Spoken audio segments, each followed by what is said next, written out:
So I welcome you to the review of Ultra Slim HD LED 24F display by HP.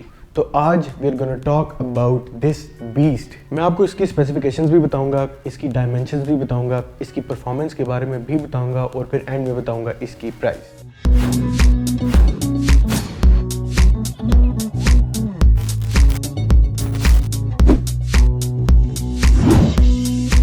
तो मैं सबसे पहले इसकी look और डायमेंशंस की बात करता हूँ। इसकी जो डायमेंशंस है ना वो यहाँ से लेकर यहाँ तक from edge to edge diagonally 23.8 inches है to be exact. Ultra slim इसके नाम के साथ इसलिए लगता है बिकॉज ये इतनी थिन है कि आपको ऑनेस्टली फील ही नहीं होता आपने अपने सामने कुछ हैवी चीज़ या बड़ी चीज़ रखी हुई है। It's so slim.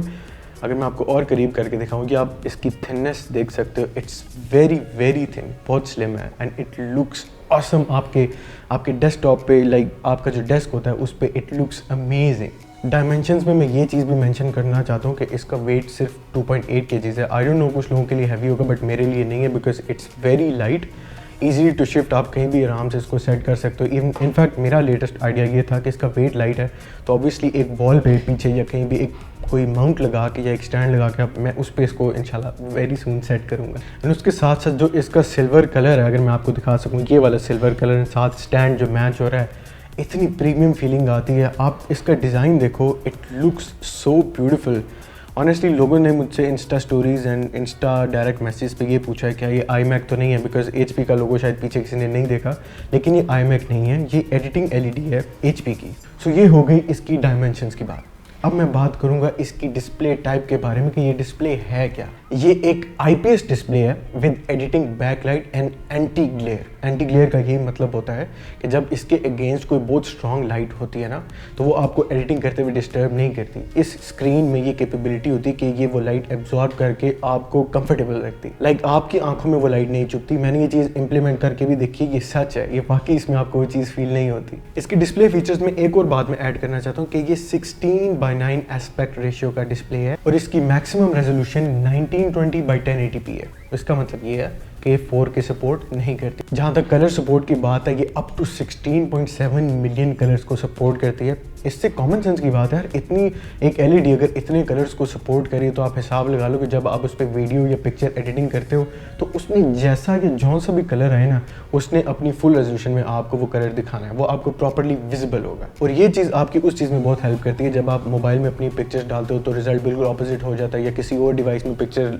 लगाते हो तो रिजल्ट बिल्कुल ऑपोजिट हो जाता है। जो 16.7 मिलियन कलर्स को ये सपोर्ट करती है ना, उससे यही आपको आसानी मिलती है। अब मैंने इतनी डेप्थ में जाके इसकी कलर कैलिब्रेशन पे स्टडी नहीं की या उसको मेजर नहीं किया, बट ऑनेस्टली मेरे हिसाब से इसकी कलर एक्यूरेसी बिल्कुल परफेक्ट है, इट्स स्पॉट ऑन। इसकी मैं ब्राइटनेस की बात करूँ तो वो भी कम नहीं है, 300 निट्स है, बट ऑनेस्टली मेरे कहने का मतलब ये था कि वो एडिटिंग के हिसाब से इसकी ब्राइटनेस परफेक्ट है। लेकिन फिर भी अगर आप चाहो तो इसकी ब्राइटनेस, कॉन्ट्रास्ट, इसके फीचर्स चेंज कर सकते हो। बिल्कुल इसके नीचे जो है ना डिफरेंट बटन्स लगे हुए और वहाँ से इसकी डिजायर्ड सेटिंग चूज हो सकती है। अगर इसके इनपुट्स की मैं बात करूँ तो इनपुट में आपको 2 स्लॉट्स मिल जाती हैं, एक HDMI और एक VGA, और साथ ही पावर केबल की जो पावर अडेप्टर है इसका जो डायरेक्ट प्लग इन होता है। अब मैं इसके उस फीचर के बारे में बात करने लगा जो सबसे ज़्यादा मुझसे पूछा गया, वो है इसका रिस्पॉन्स टाइम।